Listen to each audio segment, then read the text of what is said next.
গতকাল ভারতের বিদেশ সচিব গটগটিয়ে হেঁটে ঢুকলেন বাংলাদেশে। চোখে চোখ রেখে বাংলাদেশিদের বললেন, ইউনূসকে বললেন সংখ্যালঘুদের নিরাপত্তা দিন। তার সঙ্গে সঙ্গে তিনি স্পষ্ট করলেন যে ভারত একটি কনস্ট্রাকটিভ গঠনমূলক সম্পর্ক চায়।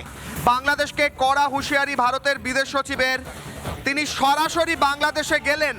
এর আগে আমরা দেখেছিলাম বিভিন্ন হুমকি উঠে এসেছিল জামাতিদের তরফে, সন্ত্রাসবাদীদের তরফে, যে ভারতীয় কেউ যেন বাংলাদেশে না যায়। বিদেশ সচিব বাংলাদেশেও গেলেন এবং তার সঙ্গে সঙ্গে কড়া বার্তাও দিলেন বাংলাদেশের মাটিতে দাঁড়িয়ে। ইউনূসকে বললেন যে দাদা শুনুন, আপনারা সংখ্যালঘুদের নিরাপত্তা দিন, এটা বিশেষভাবে জরুরি। এই কথা বলে এলেন ইউনূসকে। ইউনূস বসে বসে শুনলেন।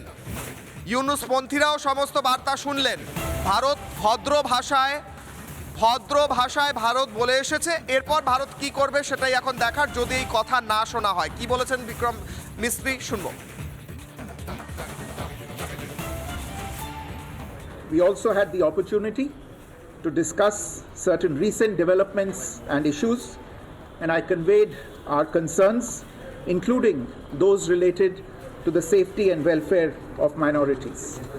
We also discussed some regrettable incidents of attacks on cultural, religious, and diplomatic properties.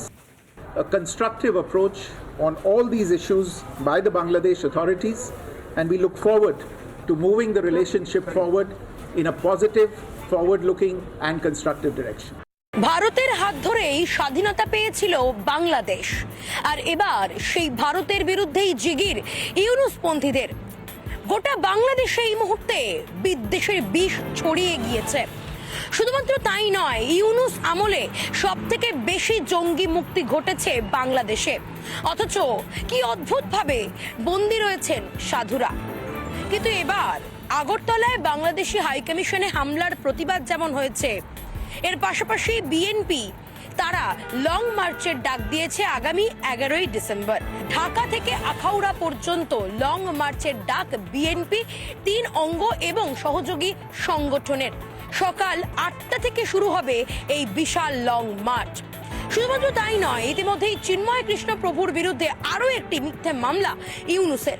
শুধুমাত্র তাই নয়, ইতিমধ্যে 164 জনকে যেভাবে একেবারে বেআইনিভাবে গ্রেপ্তার করা হয়েছে, তাদের বিরুদ্ধে মামলা রুজু করা হয়েছে। ইউনূস সরকার তাহলে কি ভয় পাচ্ছে? এবং ভয় পেয়েই এই হিন্দু নেতা, সনাতনী হিন্দু নেতা চিন্ময় কৃষ্ণ প্রভুর বিরুদ্ধে একের পর এক মিথ্যে মামলা জড়িয়ে যাচ্ছে। ভারতের বিরুদ্ধে কেন এত ক্ষোভ বাংলাদেশের, কেন এত ভয় ইউনূস সরকারের? এবং আগামী 11 ডিসেম্বর বিএনপির তারা যে 3 অঙ্গ রয়েছে তাদের এবং একসঙ্গে সহযোগী তাদের সংগঠনগুলি রয়েছে, তারা একসঙ্গে লং মার্চের ডাক দিয়েছে। কিন্তু কোথাও গিয়ে এই গোটা বাংলাদেশে যেভাবে সনাতনীরা জেগে উঠেছে, বাংলাদেশেও কিন্তু হিন্দু নেতা চিন্ময় কৃষ্ণ প্রভুর মুক্তির দাবিতে, নিঃশর্ত মুক্তির দাবিতে হিন্দুরা একজোট হয়ে প্রতিবাদ করছেন। এ কোন সরকার যারা এইভাবে অপরাধ ঘটিয়ে চলেছে, একের পর এক অত্যাচার করে চলেছে হিন্দুদের ওপর? তাহলে কি ভারতকে ভয় পাচ্ছে তারা? আর এই ভারতের হাত ধরেই বাংলাদেশ কিনা এককালে স্বাধীন হয়েছিল। গোটা বাংলাদেশে বিদ্বেষের বিষ ছড়িয়ে দিচ্ছে ইউনূস সরকার। ক্যামেরায় মোহিত শেঠের সঙ্গে লীনা ভট্টাচার্যের রিপোর্ট, রিপাবলিক বাংলা, কলকাতা। নানা ধরনের কন্টেন্ট দেখার জন্য লাইক করুন, শেয়ার করুন আমাদের ফেসবুক পেজ, সাবস্ক্রাইব করুন আমাদের ইউটিউব চ্যানেল। পাশাপাশি অন্যান্য ব্রেকিং নিউজের জন্য অবশ্যই চোখ রাখুন রিপাবলিক বাংলায়।